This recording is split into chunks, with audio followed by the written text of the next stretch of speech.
Hi hello welcome to our channel. எல்லோரும் எப்படி இருக்கீங்க? ஸோ ரொம்ப நாளாக ஆச்சு வீடியோ போட்டு. ஓகேங்களா? இப்போ நியூ சிலபஸ் வந்து சேஞ்ச் பண்ணியிருக்காங்க, உங்களுக்கே நல்லா தெரியும்.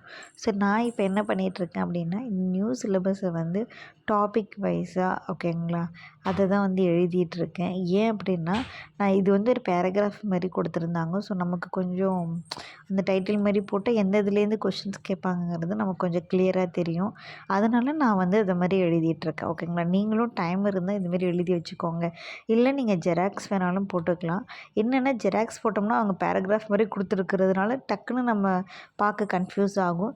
இந்தமாரி எடுத்து நம்ம எழுதி வச்சுக்கும் போது எதெல்லாம் நம்ம விடாமல் படிச்சிடணும் அப்படிங்கிறது நமக்கு கொஞ்சம் தெரியும். புக்கிலேருந்து நம்ம எடுத்து இந்த இந்த டாபிக் வைஸ் எங்கெல்லாம் இருக்குங்கிறதையும் சீக்கிரம் பார்த்தோம்னா நமக்கு தெரியும். அதுக்காக தான் நான் இந்த மாதிரி எழுதிட்டுருக்கேன். ஓகேங்களா? அடுத்தது இது என்னென்னு பார்த்தீங்கன்னா இது வந்து ஓல்டு தமிழ் புக்குங்க 11th 12th. இதில் பார்த்தீங்கன்னா இப்போ புதுசாக நியூ சிலபஸ் சேஞ்ச் பண்ணியிருக்காங்களே, அது ஓரியன்டாக இருக்கிற கண்டென்ட் எல்லாமே பார்த்தீங்கன்னா கொடுத்துருக்காங்க. இங்கே பாருங்கள், இந்த லகர நகர இந்த டிஃப்ரென்ஸ்லாம் தெரியுதுங்களா? குவாலிட்டி தெரியலையா? பார்த்துக்கோங்க. இதெல்லாம் வந்து பார்த்தீங்க அப்படின்னா இந்த பழைய புக்கில் இருக்குது. ஓகேங்களா? இதோட வேறுபாடு என்னன்னு சொல்லி கொடுத்துருக்காங்க. நிறைய வேர்ட்ஸ் கொடுத்து அதோட வேறுபாடு. அடுத்தது வந்து தமிழ், சுத்தமான தமிழ் எழுதுவோம்ல, அது கொடுத்துருக்காங்க. இது வந்து தொடர் எழுத்துக்கள் இந்த மாதிரி அந்த புது சிலபஸில் இருக்கிற கண்டென்ட் நிறையா இந்த பழைய புக்கில் உரைநடை பகுதியில் கொடுத்துருக்காங்க. ஓகேங்களா? உங்கள்கிட்ட புக்கு இருந்துச்சு அப்படின்னா நீங்கள் டெஃபினட்டாக எடுத்து பாருங்கள். நிறைய, ஏன்னா இதுலேருந்து ரிப்பீட்டட் கொஷின் நிறைய வந்திருக்கு ஏற்கனவே. ஸோ நம்ம இப்போ சிலபஸில் வந்து முக்கியமான 85 கொஷின்ஸ் இதுதான் அப்படிங்கும்போது நம்ம இதை படித்து வச்சுக்கிறது ரொம்ப ஈஸியாக இருக்கும். ஏன்னா அவங்க வந்து சிலபஸ் டாபிக் தான் கொடுத்துருக்காங்களே தவிர ஓல்டு புக்கு நியூ புக்குன்னு எதுவுமே அவங்க கொடுக்கல. பட் இதில் நிறைய விஷயங்கள் கவர் ஆகுது. இதில் மீனிங்ஸ் எல்லாமே நிறைய இருந்துச்சு. ஸோ அதை தான் உங்களுக்கு வந்து நான் எடுத்து காட்டுறேன். புக் இருந்துச்சுன்னா நீங்கள் ஒரு தடவை செக் பண்ணிக்கோங்க. ஓகேங்களா? ஸோ இப்போ நீங்கள் ஃபஸ்ட்டு பண்ண போகிறது என்ன அப்படின்னா, இந்த டாபிக் வைஸ் எல்லாம் எடுத்து எழுதிக்கோங்க. ரொம்ப ரொம்ப இம்பார்ட்டன்ட் இது தான். ஏன்னா நம்ம ஜஸ்ட்டு மற்றவங்க போடுற வீடியோவை எடுத்து நம்ம பார்க்குறத விட நமக்கு என்னென்னலாம் டாபிக் கொடுத்துருக்காங்கங்கிறத நமக்கு தெரிஞ்சுக்கணும். பெயர்ச்சொல், எதிர்ச்சொல், சேர்த்தெழுதுக. முன்னாடிலாம் 1 2 தான் சேர்த்தெழுதுகள் பிரித்தெழுதுக கேட்பாங்க. இப்போல்லாம் அதிகமான கேட்குறதுக்கான வாய்ப்பு, ஏன்னா 85 கொஷின்ஸ் அப்படிங்கும்போது அதிகமான கேட்குறதுக்கான வாய்ப்புகள் இருக்குது நமக்கு. ஸோ நம்ம அதை இப்போ ஒரு 25 கொஷின் கொடுக்குறாங்கன்னா 4 5 கேட்பாங்க.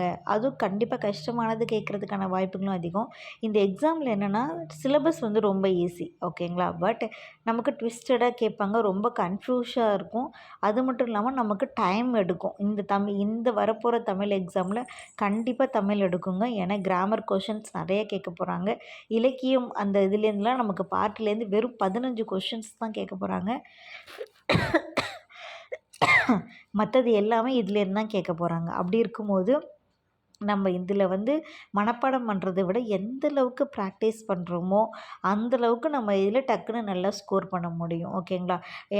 எனக்கு சேர்த்தெழுதுக தான் தெரியுமே, எனக்கு பிரித்தெழுதுக தான் தெரியுமே அப்படிங்கும்போது அந்த இடத்துல தான் நமக்கு 4 ஆப்ஷனில் ட்விஸ்டட் வைப்பாங்க. டவுட்டில் வரும். நீங்களே நல்லா யோசிச்சு பாருங்கள். நிறைய பேர் இந்த சேர்த்தெழுதுக, பிரித்தெழுதுக இதெல்லாம் வந்து ஈஸின்னு நினச்சிக்கிட்டு நானே நிறையா தடவை போயிருக்கேன். ஆனால் அந்த இடத்துல போய் கன்ஃப்யூஸ் பண்ணிவிடுவோம். நமக்கு எல்லாமே கரெக்டான ஆன்சர் மாதிரி தெரியும்.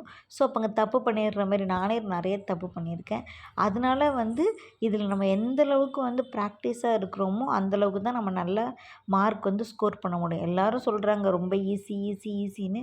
பட் இதுக்கு கண்டிப்பாக டைம் நிறையா இருக்கும். நிறைய கன்ஃப்யூஸ் பண்ணுற மாதிரி இருக்கும் நம்மள. இது பயமுறுத்தலை.